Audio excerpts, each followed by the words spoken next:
And welcome to In the 661 Youth Voices for Kern, where we discuss topics of interest to our community, but particularly the youth of our community. Adianka Glover is an attorney with Leadership Council alongside Patricia Leal Gutierrez, who is a policy advocate. Thanks for joining us. Thank you. It's a pleasure. So probably we should start from square one, which is explain what exactly is Leadership Council? Yeah, so Leadership Council for Justice and Accountability, we're a nonprofit based in different areas, Bakersfield, Fresno, and the Eastern Coachella Valley. And our focus in these areas is because it's rural, low-income communities. So a lot of the work that we do is really how to encourage investment in communities that are low-income or disadvantaged, whether it's air quality, water, housing, and whatnot. To provide the resources. And so I think I was kind of talking to you before here we started recording the segment, which is kind of your journey. You're an attorney. And worked with the Greater Bakersfield Legal Assistance Group first. And that kind of advocacy and working with that population probably kind of informed a little bit your role now, right? Yes. So working with low-income communities and also communities of color was always very important to me. And so I was able to get my start there, and I'm very excited that I get to continue that work at Leadership Council. And so my question was at Leadership Council, why would they need an attorney? So why don't you explain, kind of the work that you do? Sure. So we advocate alongside community residents on various environmental justice issues.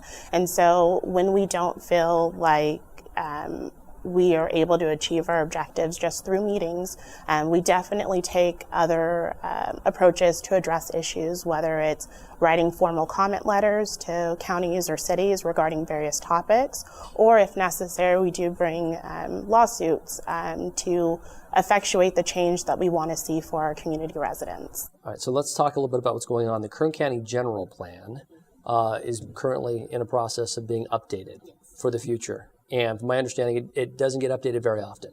Very true. So the general plan is currently being updated.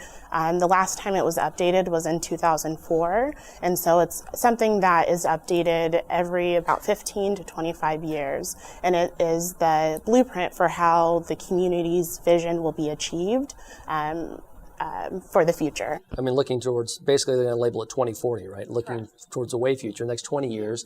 And so, Patricia, what is, I guess, your group, what has Leadership Council been doing kind of in terms of discussion around this decision-making process? Yeah, how Yinka mentioned, right, it's a 20-year plan process, really looking at how investment and growth is going to happen in our communities. And how it was mentioned, historically, it's been seen that the low-income disadvantaged communities are not necessarily part of this process for planning for investment and growth and high opportunities. So part of our leadership is in conjunction with other organizations and community groups in the areas of Greenfield, Lamont, Rexland Acres, Weed Patch, areas in Arvin, we collaborate and work together with community residents to put together what are the priorities that they want to see in this blueprint. What are the main objectives that they want to come with to see growth and improvement in healthy communities in their neighborhoods. And so what are some of those priorities? When you think of those communities and you think 2040, which is a long ways away, what will it look like if you had your druthers? What would it look like 20 years from now? And I think part of the process when we have these meetings with community residents, we really ask them to put the planning hat on. What do they want to see in their community? And part of it is investing in parks and recreational programs, investing in youth, investing in high quality affordable housing, clean air, clean water, basic needs that a community should have in place. And how do we do that, Patricia, Adianka? How do we make sure that gets put into the plan? So the plan has specific elements, or also known as topics or chapters, that are required by the state. So some of those include housing. So it addresses affordable housing, making sure it's affordable for all income levels. There's also a circulation element. So if you've ever wondered why certain streets have sidewalks, other ones don't, others have bike lanes, the circulation element really develops the guideline for how the community is built. Some other elements which are really exciting, the county is including some optional elements. So, for example, a healthy communities element. They really want to take a full scope approach to how to address the environment, making sure that there are enough healthcare clinics, hospitals, and other centers for citizens. For growth for that area. I mean, because I imagine when you look 20 years down, Kern County over the last 20 years, it looks a lot different than it did, you know, and Bakersfield has grown in a different direction than people I think initially thought. It's heading west.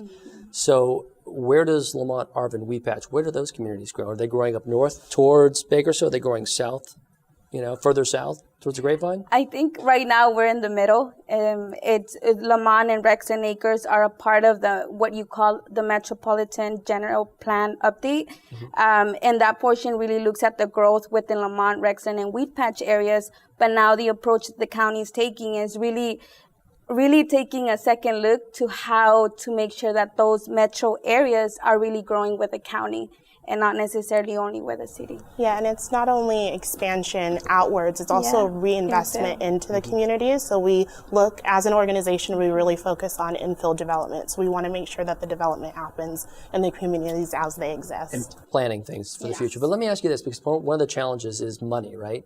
And bringing a diversity of businesses to Kern County, which has been challenging. Oil of late, the last couple of years, has not been doing as well as it had been years ago. And how do you bring a diversity of jobs to Kern County so that the money is there, so that the tax base is there, so that you can buy some of these things, so to speak? How do you do that? So that's actually why the process of developing and updating the general plan can take anywhere from 3 to 4 years. There's a lot of factors to consider. Something that we look at it as an organization is looking at the residents and what they would like to see in their communities, whether it's more schools in their communities, whether it's specifically certain types of businesses, whether they don't want to see certain industries that will really pollute their communities. So it's really, we focus on the community and what they desire. And the community can get involved as part of this discussion, right? Yes. Definitely. Yes, and we invite the community to come. We have monthly meetings with Comunidades Unidas. Our contact information will be provided if you have any questions, but also online. The planning department has a website where people can get informed about the general plan process. And what's really nice about this update in particular, there are priority projects that the county seeks to focus on. And so if you're seeing in your communities that there aren't complete sidewalks, if the parks are not upkept, this is a great way to get involved and plan for the future. And they're hoping to kind of do some listening tours, basically a listening tour throughout the year, and then cap things off at the end of the year with a kind of final project. Adienka and Patricia, thank you both for joining us. Thank you. All right, and thank you for joining us on In the 661 Youth Voices for Kern.